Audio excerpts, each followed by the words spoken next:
নমস্কার বন্ধুরা, আজকে আমি আপনাদের একটা অন্যরকম পেঁয়াজি রেসিপি করে দেখাবো। তো বন্ধুরা, সব সময় তো আমরা বাড়িতে বেসন দিয়ে পেঁয়াজি বানিয়ে খাই। তো বেসনে যাদের গ্যাস, অম্বল, অ্যাসিডিটি হয় তারা কিন্তু এভাবে একবার বানিয়ে খেয়ে দেখতে পারেন। আশা করি কোনো অসুবিধা হবে না। তো বন্ধুরা, তার জন্য দেখতেই পাচ্ছ আমি মুসুর ডাল আর আতপ চাল, এখানে কিন্তু আমি গোবিন্দভোগ চাল ব্যবহার করেছি। তোমরা চাইলে যে কোনো আতপ চালই ব্যবহার করতে পারো। সেটাকে আমি 2 ঘন্টা ভিজিয়ে রেখেছিলাম।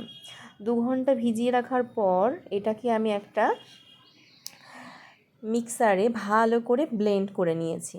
তো বন্ধুরা দেখো, আমার মিক্সচারটা কিন্তু রেডি হয়ে গেছে। এটা কিন্তু বেশি পাতলাও হবে না, যতটা ঘন করা যায় বন্ধুরা। বেশি ঘন তো মিক্সচারে করা যায় না, তাহলে তো একটু অসুবিধাই হয়ে যায়। আর এটা হচ্ছে বন্ধুরা বিলেতি ধনেপাতা। তো এই গাছটা আমাদের বাড়িতে ছিল বলে আমি এখান থেকেই কয়েকটা পাতা কুচি করে নিয়েছি। তোমরা চাইলে যে দেশি ধনেপাতাগুলো আছে সেটা অবশ্যই ব্যবহার করতে পারো। আর আমি নিয়ে নিয়েছি কয়েক টুকরো পেঁয়াজ কুচি। এখানে আমি একটা গোটা পেঁয়াজ নিয়েছি, যেহেতু আমার ডালটা খুবই অল্প। তো বাড়িতে তো শুধু আমি আর মাই এটা খাই, তার জন্য আমি বেশি পরিমাণ কিন্তু নিইনি। তোমরা তোমাদের পরিমাণ মতো নিয়ে নেবে। আর বন্ধুরা দেখতে পাচ্ছ আমি কিন্তু এখানে একটু কাঁচা লঙ্কা কুচি নিয়ে নিয়েছি। তো তোমরা যেরকম ঝাল খেতে পছন্দ করো সেরকম লঙ্কা এখানে কুচি করে নিয়ে নেবে। তো বন্ধুরা, এবার আমি এর মধ্যে একটু নুন, একটু লঙ্কার গুঁড়ো, একটু কালো জিরেটা কিন্তু অবশ্যই দেবে বন্ধুরা, আর একটু হলুদ।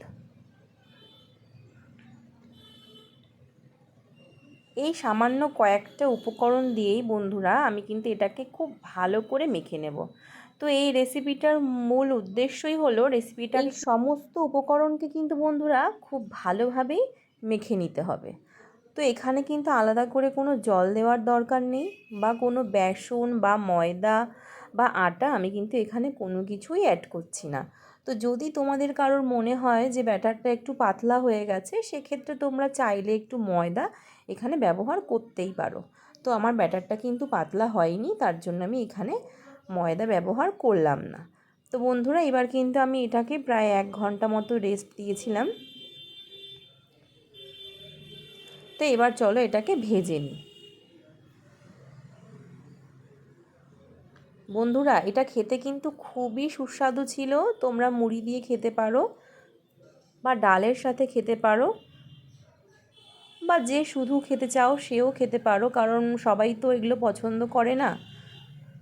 তো এটা খেতে কিন্তু ভীষণই টেস্টি ছিল। তোমরা এই রেসিপিটা অবশ্যই করে খাবে।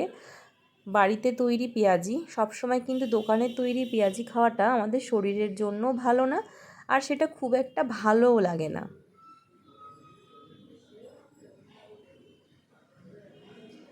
এবার গ্যাসটাকে কিন্তু খুব কমে দিয়ে, মানে একদম লো ফ্লেমে দিয়ে এগুলোকে ভালো করে ভাজবে বন্ধুরা। খুব বাড়িয়ে দেবে না গ্যাসটা, তাহলে কিন্তু পুড়ে যাবে, ভেতরটা কাঁচা থাকবে, এটা কিন্তু ক্রিস্পি হবে না, আর খেতে কিন্তু একদমই মুচমুচে হবে না, আর খেতে ভালোও লাগবে না। তো বন্ধুরা, ফ্লেমটা একদম কমিয়ে দিয়ে বেশিক্ষণ সময় নিয়ে এগুলোকে বেশ ক্রিস্পি করে ভেজে নেবে। তো দেখতেই পাচ্ছ বন্ধুরা, আমার কিন্তু ভাজা হয়ে গেছে। আর আর এটাকে কিন্তু পুড়িয়ে ফেললে একদমই ভালো লাগবে না বন্ধুরা। তো এটা যখন ব্রাউন কালার হয়ে আসবে তখন এটাকে নামিয়ে নেবে।